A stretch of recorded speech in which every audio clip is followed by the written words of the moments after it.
मुल्क भर की तरह मिंचनाबाद में भी पाकिस्तान तहरीक-ए-इंसाफ की जानिब से महंगाई मुकाओ इलेक्शन करवाओ रैली का इनेकाद। जिलाई और तहसील क़यादत की जानिब से मीडिया से गुफ्तगू। बिस्मिल्लाहिर्रहमानिर्रहीम।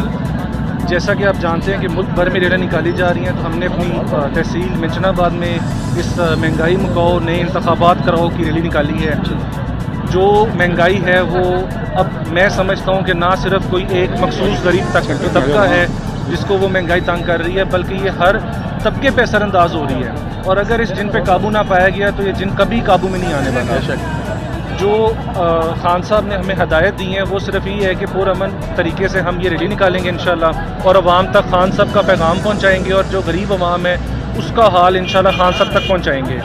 और इसका एक वाहिद हल है जो हम सब ने सोचा है, वो यही है कि नए इंतखाबात की जानिब अगर बढ़ा जाए तो मुल्क अपने प्रॉपर इस्तेकाम को इंशाल्लाह आ जाएगा। अक्सर कल राना सनाउल्लाह की जानिब से जो है एक वाज़ेह तौर पे मीडिया पे ट्रायल चल रहा था, जिसमें वो बता रहे थे कि जी साबिक वज़ीर-ए-आज़म साहब को गिरफ्तार कर लेना चाहिए, जो पहाड़ गिरेगा।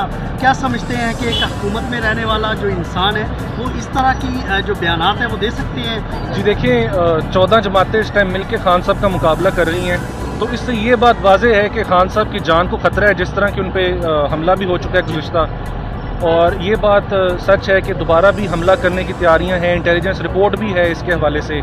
और जहां तक बात रही इन 14 जमातों की और राना सनाउल्लाह की, तो ये सारे चोर लुटेरे हैं। 100 चोर मिलके भी चोर कहलाएंगे, अलग-अलग भी चोर कहलाएंगे। आज का जो मेन हमारा था ना ये मकसद वो था कि हम पूरे जैसे ही गवर्नमेंट बनी है अब ये टैक्टिक्स इस्तेमाल कर रहे हैं ताकि इलेक्शन ना हो, इलेक्शन को डिले किया जाए।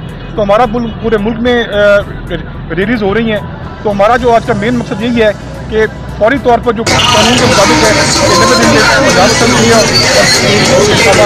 करवाए जाएँ, और ये जो हुकूमत बैठी है ये इसको लिंगर ऑन ना करे।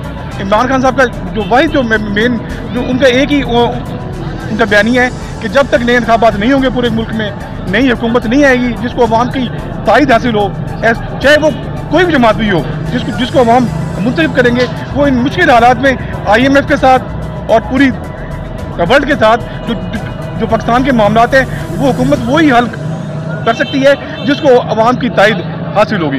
तो आज हमारा मेन मकसद पूरे ज़िले में, परसों हमारी अवाम भी हम निकाली अपने शहर में, भावनगर में यहाँ भी हुई हैं, और इस तरह डूंगा बोगा में भी इस तरह हम पूरे ज़िले में रैलीज कर रहे हैं ताकि ये जो पैगाम है ये दिया जाए कि इंतखाबात फौरी तौर पर करवाए जाएँ।